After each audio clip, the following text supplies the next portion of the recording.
In today's video, I'm going to teach you how to fix the "Your connection is not private" error. This message usually appears when your browser can't verify a site's security certificate, often because of cached data, an outdated browser, or an incorrect system clock.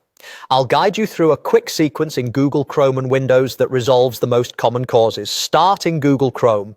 In the top right corner, click the three dots to open the menu, then choose Settings. On the left side, select Privacy and Security. Here, open Clear Browsing Data. You'll see checkboxes for things like browsing history, cookies, and cached images and files.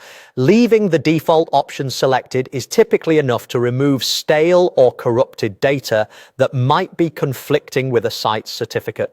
Confirm by clicking Delete Data. This clears out old information that can trigger the error even when the site itself is fine. Next, still inside Settings, go to About Chrome in the left sidebar. Chrome will automatically check for updates. If an update is available, let it download and install and relaunch the browser when prompted. Using the latest version ensures Chrome's security features and certificate handling are up to date, which is crucial for private connections to load correctly. Now let's fix the system clock, since incorrect time or time zone settings are a very common cause of this error. On Windows, right-click the time in the taskbar and select Adjust Date and Time. In the Date and Time settings, turn on Set Time Zone automatically, then also turn on Set Time automatically. This lets Windows sync your clock with trusted time servers so it matches the certificate timestamps that websites use.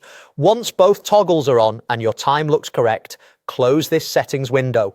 Head back to Google Chrome. If you were on the page that showed the error, refresh the tab. With the cache cleared, Chrome updated, and your system clock corrected, your connection is not private messages will disappear for legitimate, properly configured sites. If the error persists on a specific website after these steps, it can indicate an issue on the site's end, not yours. Avoid entering sensitive information until the warning goes away and try again later, or contact the site owner. But in the majority of cases, the sequence you just followed is all it takes to restore a secure connection.